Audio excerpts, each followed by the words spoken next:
निवडणूक काळात संपूर्ण पीक कर्ज माफी आणि संपूर्ण सातबारा कोरा करण्याचं शेतकऱ्यांना दिलेलं आश्वासन न पाळल्यामुळे आणि उपमुख्यमंत्री आणि अर्थमंत्री अजित पवार यांनी शेतकऱ्यांविषयी केलेल्या वक्तव्याच्या निषेधार्थ आज स्वाभिमानी शेतकरी संघटनेतर्फे जिल्हाधिकारी कार्यालय छत्रपती संभाजीनगर येथे काळी गुढी उभारून निषेध आंदोलन करण्यात आले। यावेळी स्वाभिमानी शेतकरी संघटनेचे जिल्हाध्यक्ष कृष्णाभाऊ साबळे, युवा जिल्हाध्यक्ष माऊली मुळे, मराठवाडा संघटक दिनकर पवार, राज्य प्रवक्ते प्राध्यापक डॉक्टर शिवाजी हुसे, जिल्हा सचिव यादवराव कांबळे, कन्नड तालुका अध्यक्ष रामेश्वर भुसारे, अल्पसंख्याक जिल्हाध्यक्ष अजीम खान आदी शेतकरी आणि संघटनेचे पदाधिकारी उपस्थित होते। Tejvarta news network Sambhajinagar. स्वाभिमानी शेतकरी संघटनेचा जय हो। स्वाभिमानी शेतकरी संघटनेचा जय हो। तू आगे हो। स्वाभिमानी शेतकरी संघटनेचा जय हो। एकदम सेंटर मध्ये तुम्ही सगळं पुढे लांबून घ्या।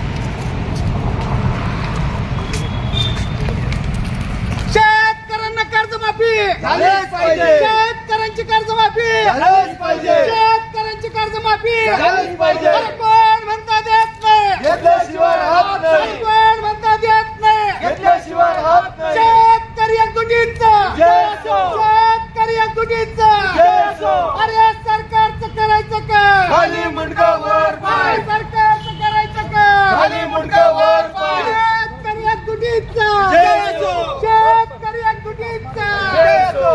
शेतकऱ्यांची कर्जमाफी झालीच पाहिजे। शेतकऱ्यांची कर्जमाफी झालीच पाहिजे।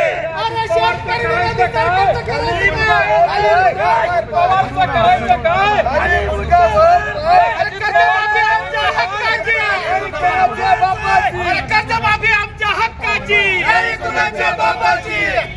शेतकरी एकजुटीचा जय हो। शेतकरी एकजुटीचा जय हो। शेतकऱ्यांची कर्जमाफी झालीच पाहिजे। शेतकऱ्यांची कर्जमाफी झालीच पाहिजे। अरे पहिला मोदी वापस लाव, फिर सिक्का। आज नवीन वर्षाच्या निमित्तानं खऱ्या अर्थानं काळी गुढी उभारली। काळी गुढी उभारण्याचं कारण एकच की काल अधिवेशन झालं। अधिवेशनामध्ये शेतकऱ्याविषयी बजेट नाही, कुठल्याही पद्धतीचं शेतकऱ्याविषयी बजेट सादर केलं नाही आणि सरकार सत्तेत येताना कर्जमाफी हे आश्वासन देऊन सत्तेत आलं आणि आता सत्तेत आल्यानंतर सरकार आणि सरकारमधील मंत्री खऱ्या अर्थाने शेतकऱ्याच्या विरोधात बोलू लागलेत। कर्जमाफी होणार नाही, शेतकऱ्याला वाऱ्यावर सोडण्याचं काम केलं, शेतकऱ्याच्या तोंडाला पानं पुसण्याचं काम या सरकारने केलेलं आहे। म्हणून मी या सरकारचा आज आम्ही निषेध केलेला आहे आणि येत्या काळात सरकारला धारेवर धरून कर्जमाफीचं आश्वासन हे आम्ही पूर्ण करून घेतल्याशिवाय राहणार नाही। हा स्वाभिमानी शेतकरी संघटनेचा सरकारला इशारा आहे।